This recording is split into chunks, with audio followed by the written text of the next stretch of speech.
Hey everybody, welcome back to the US Arc YouTube channel. My name is Garrett Hartle, just a goof with the truth, and unfortunately we have yet another traveling animal program ban. This time it's in the state of New Mexico, and it would ban anything other than dogs, cats, and farm livestock. But as always, in order to give us the best source of direct information, we have the president of US Arc, Phil Goss. Phil, why don't you tell us what's going on with this alert? Thank you, Garrett. So, as you mentioned already, I'm here today to tell you about a New Mexico bill, which is New Mexico Senate Bill 134.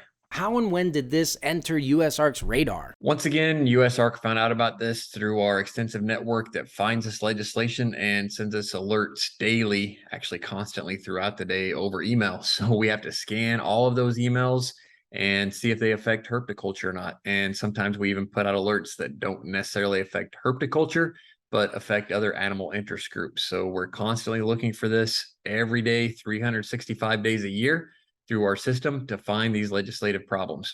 Well, sure, I'm glad you guys caught that one, but can you give us, what are the details going on here, Phil? So New Mexico Senate Bill 134 is another animal program ban, and this one specifically states that it even bans animal programs that simply display the animals. So if you take any type of animal, which this covers almost all animals, I'll get to that in a second, and even just display it for any type of audience, which it doesn't matter if an audience is 1 or 2 or 200 or 2,000 people. Again, it's an audience displaying animals in front of an audience.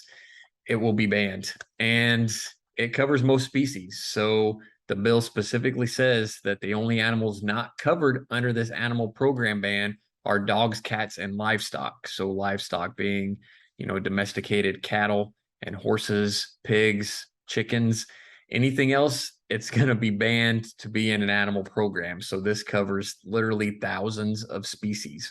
And who is it that's going to bear the brunt of the impact if this were to go through? It's going to impact anybody who's doing any type of animal program, even educational programs. So the only exemptions are if you're some type of accredited institution. So if you're an Association of Zoo and Aquarium AZA accredited facility, you'll be exempt. If you're not some type of exemption like that, you're going to be banned from doing any type of program. So even if you're doing a 100% educational program, taking some reptiles or a ferret or a parrot into a school to talk about animals, that is going to be banned. Even 100% bona fide educational programs, even if you're doing them for free at no charge, that's going to be banned in New Mexico. Additionally, this could even affect 4-H fairs, county fairs, state fairs, even programs that might have some type of non-domesticated animal. If those animals are simply being displayed before an audience, that will be banned in New Mexico.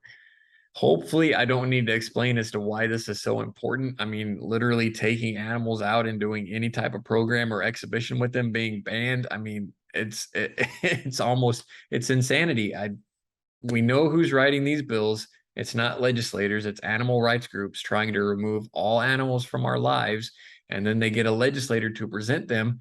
And they do that because typically there's misinformation provided to the legislator about what this is going to do. They don't explain the full consequences of these bills. So they'll pitch that, this is banning tigers jumping through flaming hoops, or it's banning being inhumane to elephants. They'll pitch those things to them and not tell them about who all these bills are going to affect. Well, this would be really fun for those of us who love sharing, the love of our reptiles with other people.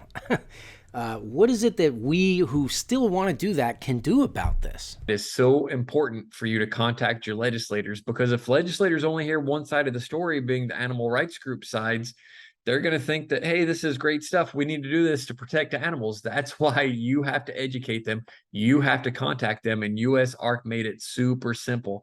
We actually have we call an easy alert. It literally takes less than 30 seconds. All you have to do is click the link in our alert, fill out the information, and it will contact committee members and your New Mexico legislators.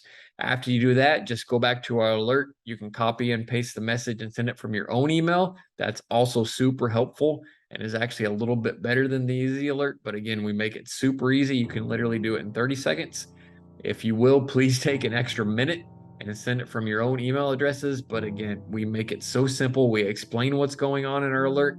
You can read our whole alert. send emails both through our easy system and your own emails in literally less than 5 minutes. It's that easy, but we need lots of people to do it so that legislators know that we're opposed to this. So please go to usarc.org or click the link. We got it right there for you. Just go there, read it, do the steps. Thank you. All right, thank you, Phil. Guys, you know what to do. Make sure to click on the link below. Subscribe to the channel if you haven't already so that you can continue to receive these updates and know how and when to react. If you want to make the biggest difference possible, be sure to share this video so that you can rally the troops and we can get this sorted out. We want our voices to be heard. We want to be able to share our love and passion for the animals that we share our lives with the community and those people around us. How else are people going to see, fall in love with, and be educated about these animals? That's all we have for you this week, and thanks for watching. Good night, America.